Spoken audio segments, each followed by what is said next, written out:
All right, we continue with In the Headlines. Now we just get to have a look at what the papers have for us today. A copy of the Daily Nation, the Star, as well as the People Daily. I have them with me here. We start off with the Daily Nation. Of course, storm rocks Azimio amid zoning plans. That is the first story that has been featured here on the header, with Raila Odinga said to have been facing rebellion from fringe parties within Azimio La Umoja One Kenya coalition, which are now demanding for renegotiation over the coalition agreements, saying that they have been given the short end of the stick because ODM, Jubilee and Wiper are making unilateral decisions without consulting the other parties. Now, the other stories in regards to the teaching fraternity, anxiety grips teachers as mass transfers start. And according to TSC Chief Executive Officer Nancy Macharia, she said that the transfers are meant to ensure that all schools have a balanced teacher-to-learner ratio before the start of the new academic year, the academic calendar. She went on to say that the transfers, which officially started yesterday, will affect teachers in both primary and secondary schools across the country. Coming to the main read on the front page of the Daily Nation, Raila and Ruto cut deals to save allies. It is said that the storm is raging within these coalitions due to power plays within the coalitions, but strategy as would have it from these two heads, Deputy President and Raila Odinga are busy building consensus within the rival politicians in their camps ahead of the primaries. Finally, what does Uhuru's last budget have for you? This is a story that has been covered across 4 different pages on this daily. 3.3 trillion Kenya shillings. It will be laid out today, and of course, the biggest chunk of what is going to be read out are the priority areas, and much later we will be able to break it down for you to better understand what has been captured in this particular budget for the 2022-2023 financial year. Before we get to the other dailies, Regina. I have a copy of the Standard, and it's a mix of Matt's budget as well as what is happening in the political scene.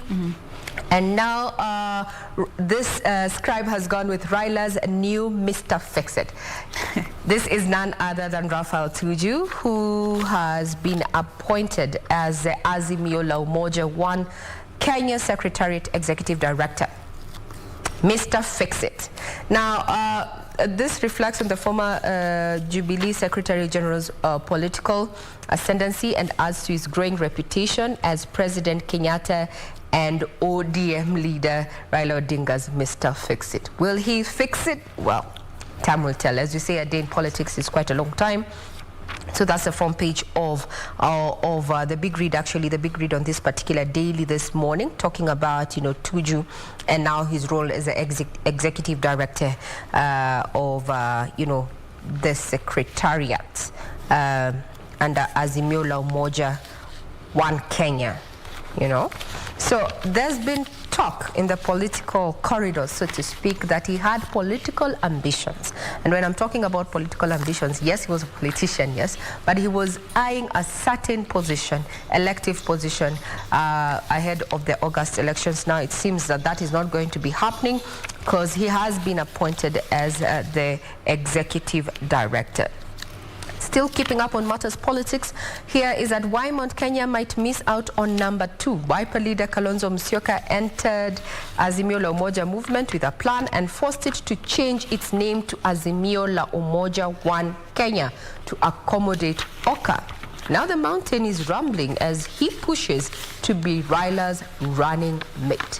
The issue of the running mate is not only dogging Azimio La Umoja One Kenya, but also UDA there. The question of the mountain, where will the mountain be? Because if we look at the history and as far as our political state is concerned, for the first time, the Mount Kenya seems seemingly split, pulling on different sides, And there's a lot of agitation, and that the mountain actually now is a rich votes hunting ground, both for Azimio as well as UDA. We'll be keeping tabs on that. Now, to the counties, there was talk over the weekend about a story that was carried both by mainstream and social media, and this is in regard to the shaving of Mau Mau Field Marshal Muthoni wa Kirema's dreadlocks. Now she has come out to say, no one forced me to cut my dreadlocks. And she revealed that she requested Mama Ngina to shave her. More details are going to be tackled in this particular article. Relief to parents and students who sat for their KCP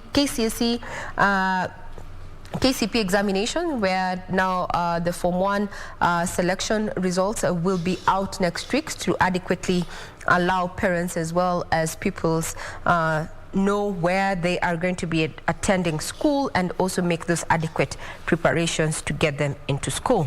And as far as the world is concerned, the African Che Guevara, I'm sure now maybe his soul has rested, and this is after the ex-president there was jailed for life for killing Thomas Sankara 35 years ago. The ex-president is currently aged 70. Who am I talking about? We're going to be giving you details in not too long. Jean? Let me bring you back to the front page of the Star. Of course, politics still find their way here on the front page. The main read being Ruto's twin assault on Uhuru and Raila over BBI. Kenya Kwanza claims that taxpayers' billions well wasted on the botched constitution campaign. The other main read is in regards to the attack that happened to politician Ali Mwatsahu. They go on to give details of that particular shooting. According to this daily, they have said that he was shot at least a total of 24 times, and after the gunmen who waylaid him had fled the scene, it said that he crawled out of the car, hailed a tuk-tuk, and was taken to Aga Khan Hospital, where he underwent a 5-hour surgery to remove at least 17 bullets, and the doctors say that there are 3 other bullets that are still lodged in his body that are dangerous to remove at the moment, and they will be removed at a later time, but at the moment he is in a critical condition for them to be removed. Other stories concerning the budget, of course, has also been featured here. Food prices, fuel tax, quote-unquote referred to as the hot potato, as the Treasury CS unveils the budget. Again, we are encouraging you to share with us your thoughts in regards to this particular budget. What are your expectations? You know, if you have any for the budget 2022-2023. Hashtag is Good Morning Kenya. Regina will be giving us the official hashtag for the budget that we will be going through in not too long. And of course, coming to the front page of the People's Daily, why Yetani's nowhere to hide. Why Yetani has nowhere to hide. Apologies for that. Now it is a whole question of balancing the act, with the CS walking a tightrope to ensure the president's legacy projects get funded amid high demand for resources and the rising cost of living. And this is also an aspect that has been captured on the Daily Nation. Yetani walking that delicate line, carrying the purse. They actually called it the purse on the Daily Nation, where he has to ensure that the legacy projects do get proper funding while still bearing in mind the economy and the state it is in, given what we have witnessed over the better part of the last 2 years due to the ravaging effects of the pandemic.